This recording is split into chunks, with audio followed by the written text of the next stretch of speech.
창세기 25장의 말씀 함께 읽겠습니다. 아브라함이 후처를 맞이하였으니 그의 이름은 그두라라. 그가 스무란과 욕산과 무단과 미디안과 이스박과 수아를 낳고 욕산은 스바와 드단을 낳았으며 드단의 자손은 아수르 족속과 르두시 족속과 루훔미 족속이며 미디안의 아들은 에바와 에벨과 한옥과 아비다와 엘다이니 다 그두라의 자손이었더라. 아브라함이 이삭에게 자기의 모든 소유를 주었고 자기 서자들에게도 재산을 주어 자기 생전에 그들로 하여금 자기 아들 이삭을 떠나 동방 곧 동쪽 땅으로 가게 하였더라. 아브라함의 향년이 175세라. 그의 나이가 높고 늙어서 기운이 다하여 죽어 자기 열조에게로 돌아가매 그의 아들들인 이삭과 이스마엘이 그를 만물의 앞 해쪽 속 소할의 아들 에브론의 밭에 있는 막벨라 굴에 장사하였으니 이것은 아브라함이 해쪽 속에게서 산 밭이라. 아브라함과 그의 아내 사라가 거기 장사되니라. 아브라함이 죽은 후에 하나님이 그의 아들 이삭에게 복을 주셨고 이삭은 부엘라헤로이 근처에 거주하였더라.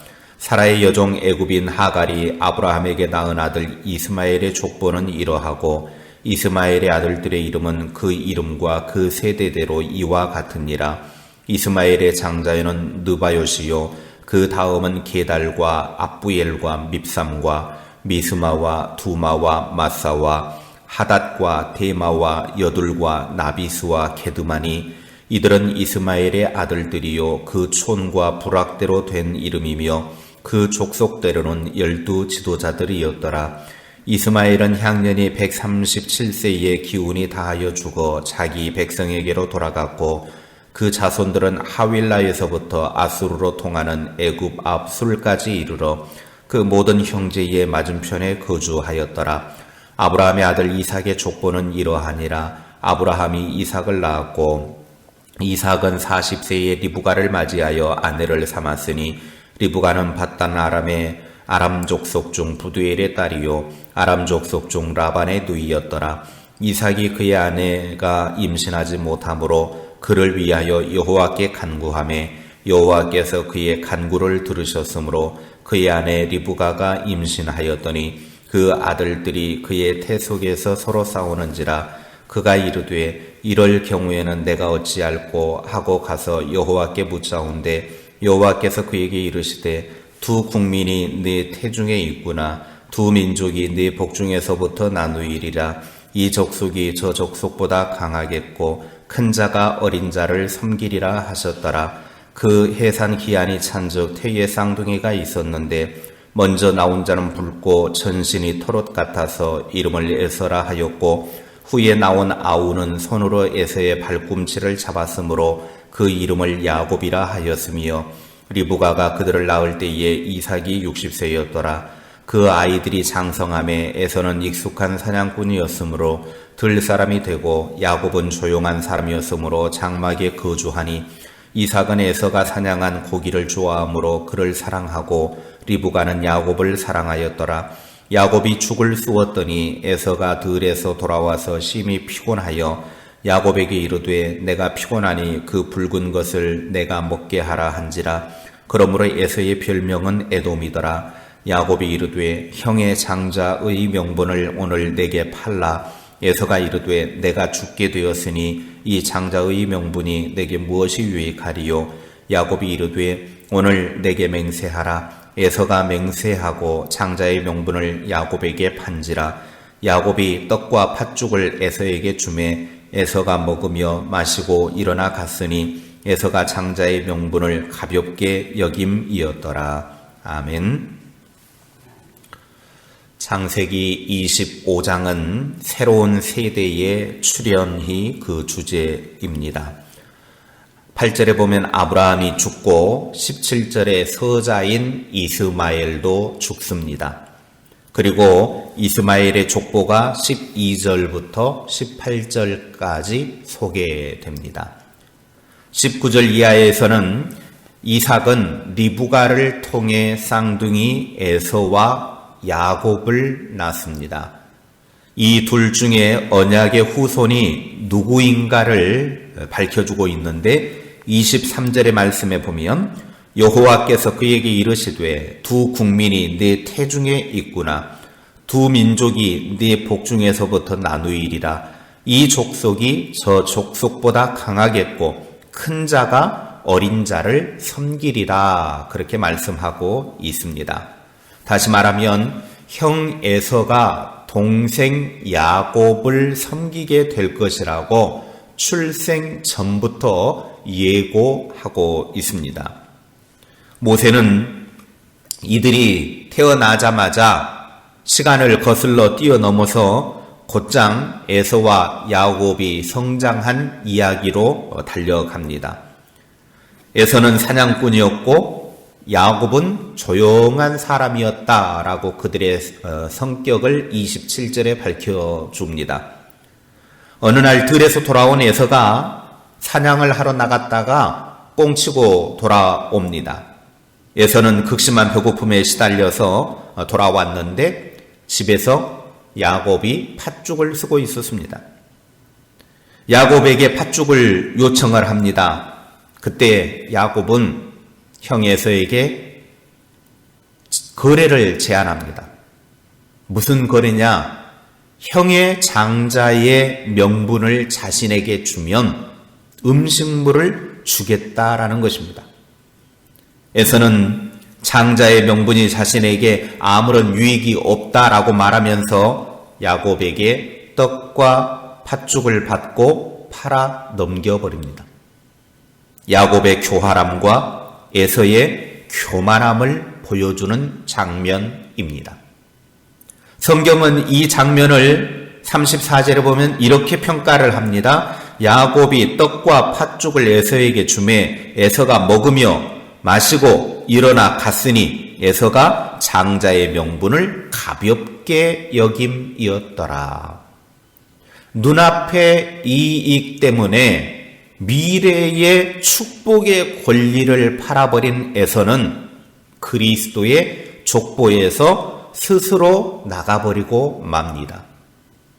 어떻게 보면 아브라함을 이어서 이삭이 되기보다는 에서가 되어야 되는데 에서가 이 장자의 명분을 팔아버림을 통해서 둘째인 야곱에게 축복의 권리, 장자의 권리가 넘어가 버리고 만 것입니다. 그래서 장차 예수 그리스도의 족보에서 빠져나가 버리는 그런 존재가 되어버리고 맙니다.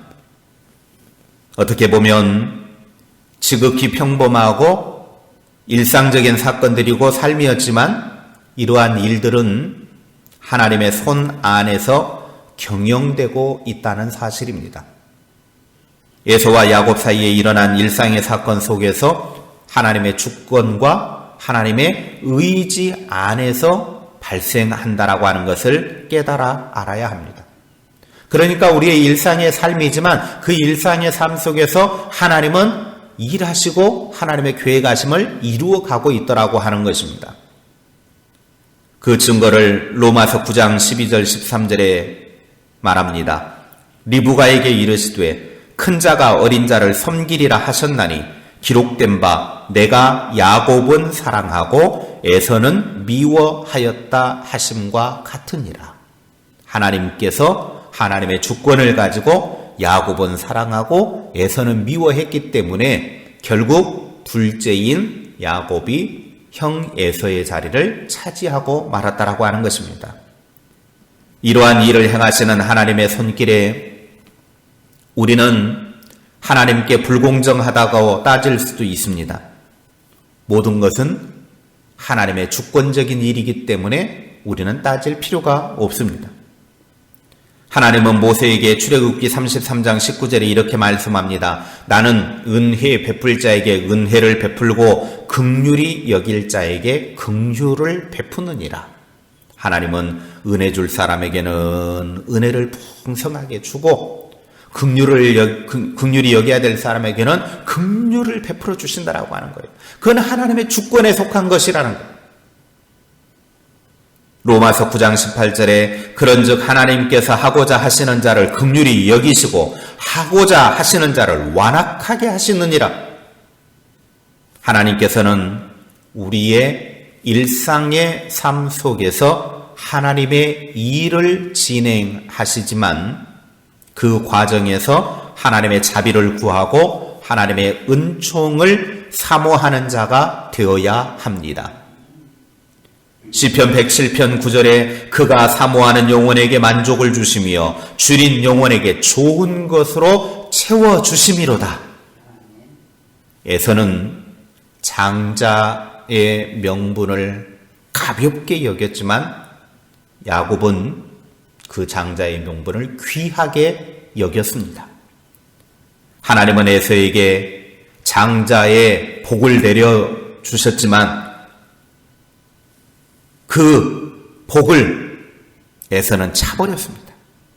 그러나 야곱은 하나님이 내린 그 복을 자신의 것으로 붙잡았어요. 우리에게도 하나님께서 에서처럼 내린 복이 있어도 그 복을 나의 것으로 누리려면 야곱처럼 내 것으로 붙잡는 자가 되어야 합니다. 장자의 명분을 귀하게 여기지 않은 사람을 가리켜서 히브리서 12장 16절에 이렇게 말씀합니다. 음행하는 자와 혹 한 그릇 음식을 위하여 장자의 명분을 판 에서와 같이 망령된 자가 없도록 살피라. 망령된 자, 즉 장자의 명분을 귀하게 여기지 않았던 삶을 가리켜서 망령된 자다. 그 말의 의미는 하나님을 생각하지 않는 자라는 뜻입니다. 우리는 야곱과 에서가 장자의 권리를 놓고 흥정을 하고 있는 것을 볼 수 있습니다. 그 장자의 권리는 하나님의 섭리에 의하면 에서의 것이었지만 하나님의 약속에 의하면 야곱의 것이었습니다. 그 권리에는 탁월한 권위와 능력이 포함되어 있고 아울러 재산도 갑절이나 차지할 영적인 특권까지도 포함하고 있습니다. 당시의 장자권에는 그 권리에 따르는 많은 축복과 약속의 상속권까지 포함하고 있습니다. 그런데 에서는 이 장자의 권리를 너무 쉽게 포기해버린 반면에 야곱은 이 장자의 권리를 너무 사모해서 그것을 붙잡은 복의 사람이 되었습니다. 우리들도 야곱처럼 하나님의 복과 은혜를 사모하여 내 것으로 붙잡아서 야곱처럼 하나님의 사랑을 받고 자자손손 믿음의 복을 누리게 되기를 주님의 이름으로 축복합니다. 기도하겠습니다. 하나님 아버지, 비가 주룩주룩 내리는 이 새벽에 이 하루를 하나님과 함께 시작하며 주님의 몸된 전으로 달려나와 기도로 하루를 시작할 수 있도록 은혜 베풀어 주셔서 감사합니다. 아버지 하나님, 오늘 창세기 25장의 말씀을 보면서 우리들에게도 하나님께서 약속하시고 하나님께서 주시고자 하는 복을 사모하는 자들 되게 하시고 하나님이 우리의 삶을 이끌어가고자 하실 때 그 삶 속에서 하나님의 주권과 하나님을 의지하면서 믿음으로 나아가되 하나님의 은혜와 긍휼을 사모하는 자 되게 하옵소서. 하나님께서 사모하는 영혼에게 만족을 주시고 굶주린 영혼에게 좋은 것으로 채워주신다고 말씀하셨사오니 우리들도 야곱처럼 하나님의 축복을 사모하게 하시고 하나님의 복을 구하고 하나님의 은혜를 누리는 삶이 되게 하옵소서. 늘 하나님을 생각하고 하나님을 사랑하는 자 되게 하시고 하나님이 주시는 영적인 복을 다 누릴 수 있도록 은혜 베풀어 주시옵소서. 하나님으로부터 내려오는 복과 은혜를 사모하여 그것을 자신의 것으로 붙잡게 하여 주시고 하나님의 사랑을 받고 하나님의 그 은혜가 자자손손 놀랍게 우리의 가문 속에 이어져갈 수 있도록 복되게 하옵소서. 날마다 주님만 의지하며 믿음으로 살아가는 그 발걸음이 하나님의 은혜의 발걸음, 축복의 발걸음, 도우심의 발걸음이 될 수 있도록 인도하여 주시옵소서. 우리의 믿음이 주님을 닮아가게 하시고 성장하게 하시고 성숙하게 하셔서 하나님을 기쁘시게 하며 하나님께 영광 올려드리는 삶이 되게 하옵소서. 오늘 하루도 우리의 마음속에 주님이 주신 평강과 기쁨이 가득하게 하시고 날마다 하나님의 사랑으로 우리의 마음이 뜨거워질 수 있도록 은혜 베풀어 주시옵소서. 사순절 기간 동안 더욱더 주님을 사모하며 생각하며 말씀을 더 깊이 묵상하며 하나님의 사랑 가운데 거하는 복된 시간 되게 하옵소서. 예수님의 이름으로 기도하옵나이다. 아멘.